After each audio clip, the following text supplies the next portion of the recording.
everyone, it's Sharana from Pair Weights, and today I'm going to be reviewing Power Book 3, Raising Kanan, Episode 7, Stay in Your Lane. All right, y'all. Now, this is what I call a good setup episode, even though this season's kind of a little bit off and on as far as pacing, whether we actually have a lot of things actually happening to drive the plot forward, and then sometimes it feels a little bit stagnant, but this is what I would actually call a good setup episode that lets you know that things are about to get very real and very crazy very quickly once we get into next week. So let's go ahead and let's start with, who do I want to start with first? Actually, let's just start with Rock first because she's just so beautiful. Y'all ever watch the show and you just looking at somebody and you just like, it's like they can do no wrong.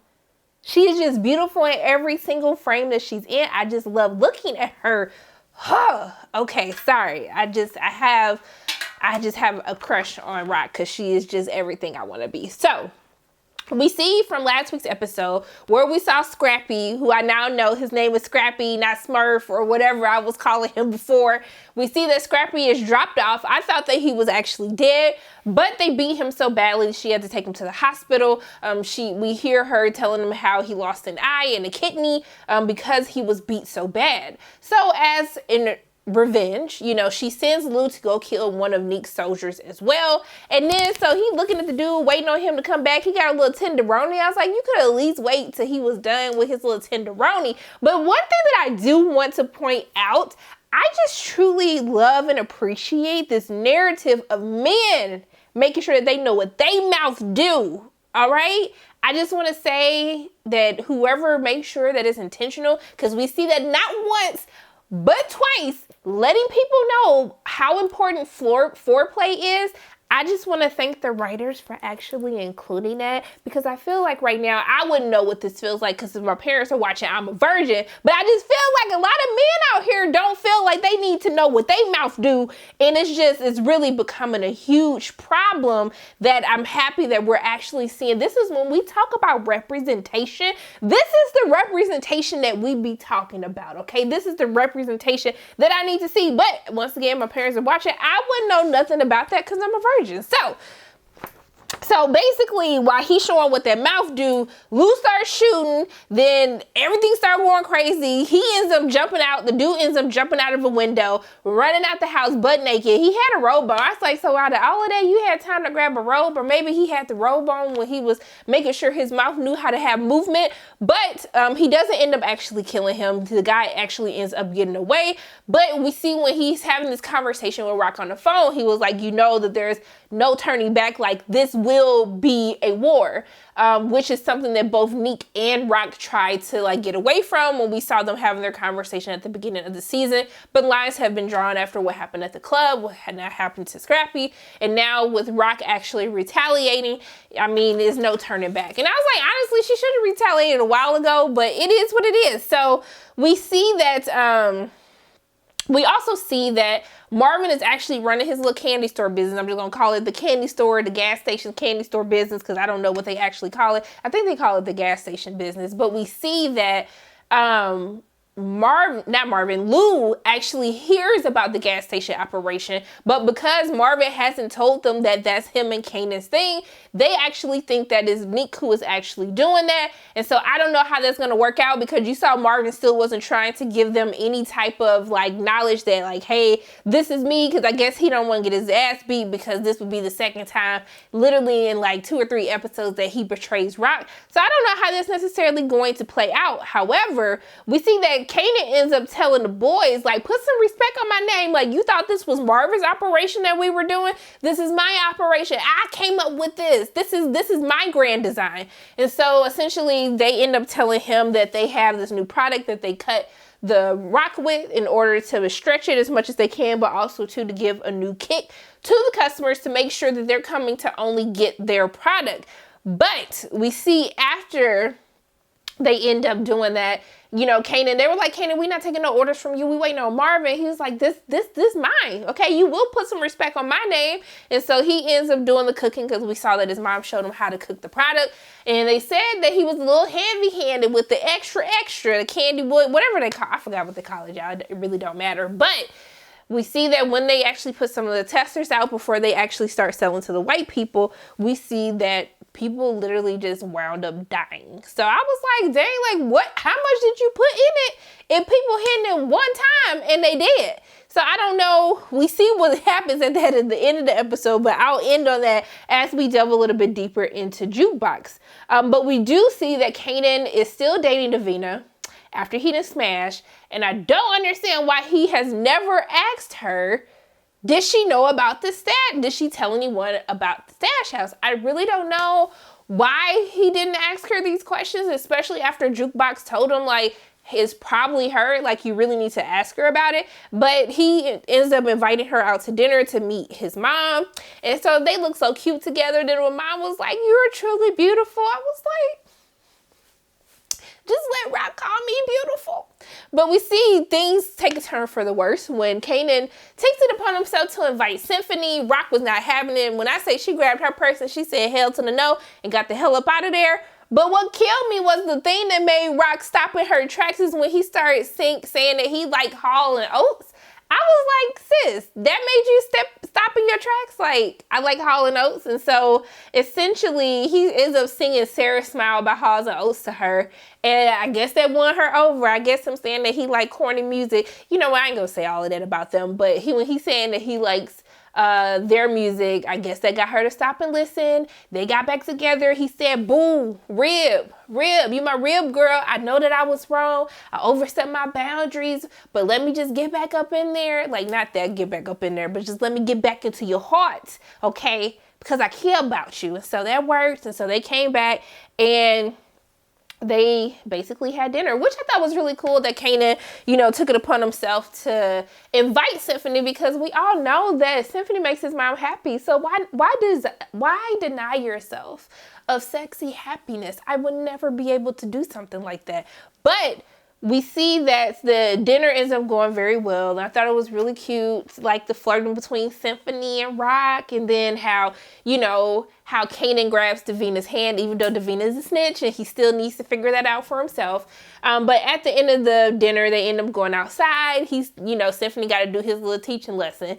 And then I love how, she basically like, hey, you guys can go. And then she was like, but I know what you're not going to do. I might be a young mama, but you're not finna make me no young grandmama. So go ahead and get your life together and make sure that you wrap it up and that you're being careful.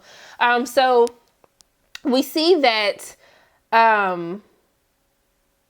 later in the episode, we see that Rock actually ends up meeting with Juliana, who works at the bodega with her little raggedy ass husband, and then she's putting her in contact with her cousin Joaquin in order for him to be the new connect, since Dean actually cut them off in the previous episode. And so I love the relationship that Juliana and Rock has. They don't say that much to each other, and they only meet in passing when she's coming to the bodega. But I like that she says, like, hey, just as much as you chose me, I chose you because you understand how they see us, how they view us, but how they hate us.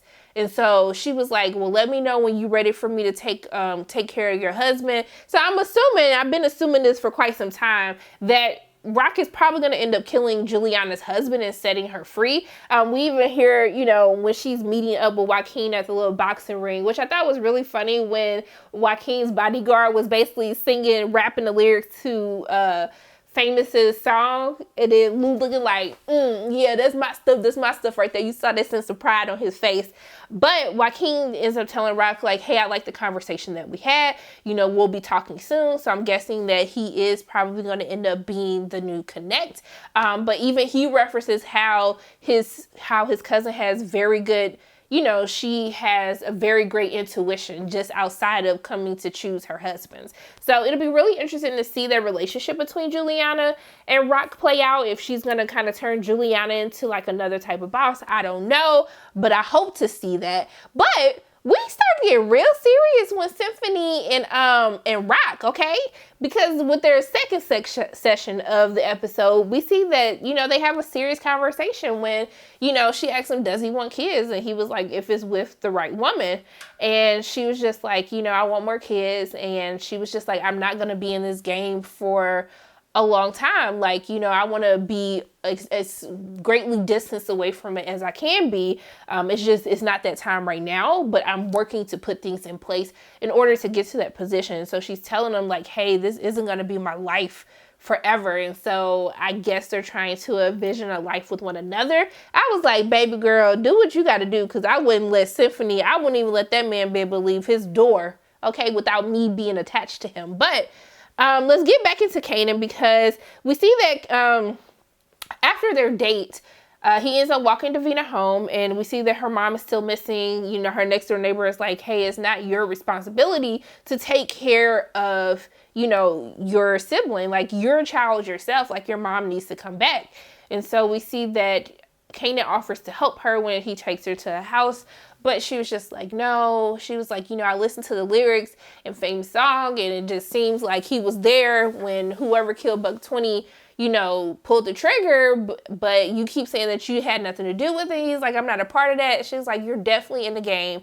And he was like, I can come help you. And she's like, nah, I'll just see you later. I'll see you at school in the morning. I was just like, ooh, you got friends on real quick. But I was kind of confused by this, because I was like, Davina, you already had your suspicions about him killing Buck 20, yet you still kept talking to him. You still slept with him. Like, you should have felt a certain type of way even when Neek came and asked you a question. But I'm confused why now that's a problem. Like, if you heard the lyrics to famous song, why did you go out to dinner? Why did you go meet his mom? And that just didn't make any sense to me. I don't know if there's just me reading too much into it, but why ask him the question if these were your reservations already, and then for you to get upset like with his response? Or maybe she's just upset because he's lying and he won't own up to it. But I don't know. That just didn't make sense.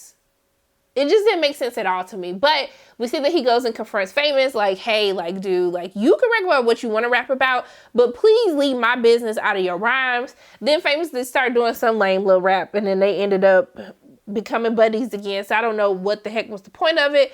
But we see that later in the episode, we see that he's outside talking to Juke. Juke's trying to come because Juke is getting ready to go to a ball with her girlfriend. Yes, her girlfriend now. We official now. And so essentially, we saw her in the episode trying on dresses. And I was like, baby, this is not you. You need to just go ahead and be yourself and be comfortable. And so we see that she ends up finding something, which leads her to go to Kanan's house in order to get dressed, just so, you know, her daddy won't be all up in her business.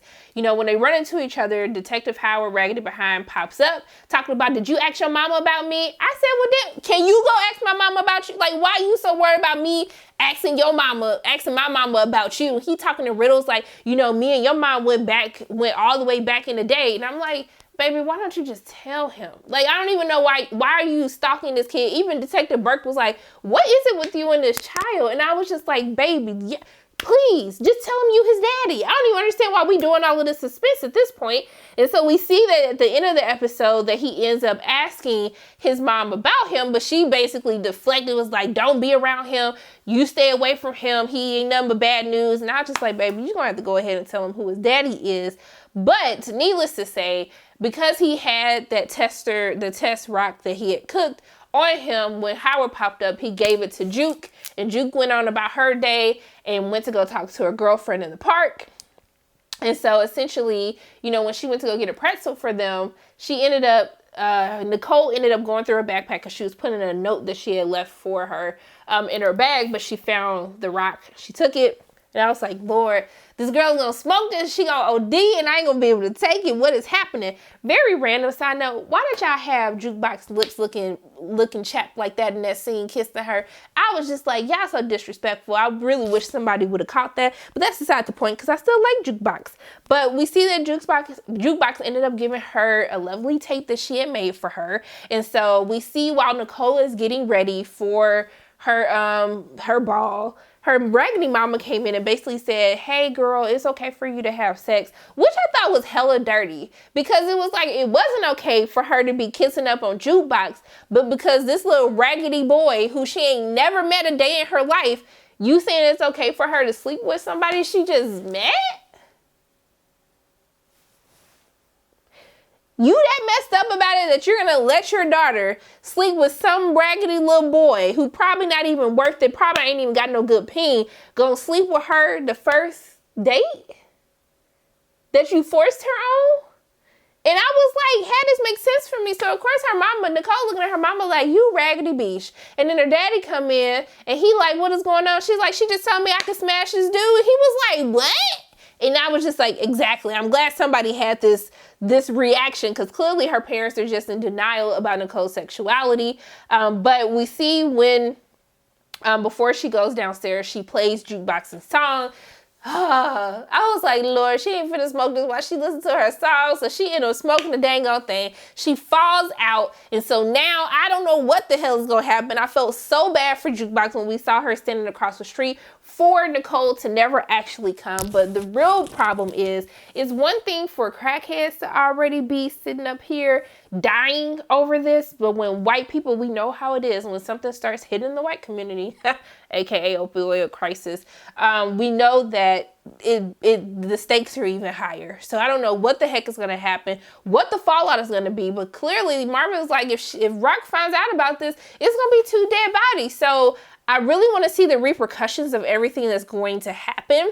Also, too, with Lou and Neek, we saw Neek went to the diner, which is like a no beefing type of zone, which is why it was a big deal when they tried to shoot at them outside of the diner at the beginning of the season. But we see that, well, you can't fight inside. It's inside you can't fight. But we see that Neek tries to flip Lou to his side. And then Lou is like, you know, it's just one problem. Like, you a BA dude. Like, I can't mess with you. And he basically alludes to the fact that he was the one who tried to shoot his soldier down. And so Neek basically says, he's like, hold on, don't do nothing. He was like, you know, I apologize for what's going to have to happen later. And so basically the war has begun, you know. I don't know why Unique thought that he was finna flip, like he was gonna leave his sister. I was just like, why would you try to flip somebody else if you just caught them trying to send somebody to you? I was just like, some of these decisions don't be making sense in the grand scheme of things, but I'm gonna let it slide. Because hopefully some stuff is about to start happening. Everybody is about to start being at war. What are the repercussions going to be for Nicole actually ODing on this? Because she's a teenager and she's a white girl who lives a very privileged life. So I'm very interested to see how all of this is going to play out. Poor Jukebox. I know her heart is going to be broken.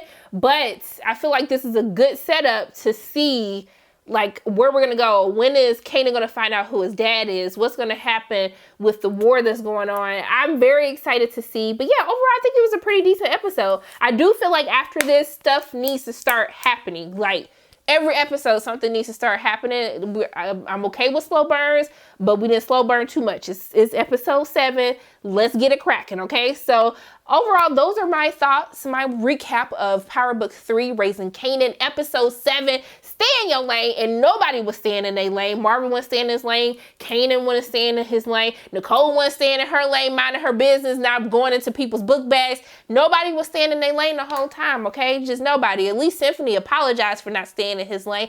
But I don't know what's going to happen, but I'm very excited to see it. So those are my thoughts on the episode. As always, my name is Sharonda from Pay Your Weights. And if you like what you saw today, make sure you hit the like button, hit subscribe, share this video with your friends, and make sure you hit the notification bell. And I love you guys 3000. And until I see you again, bye.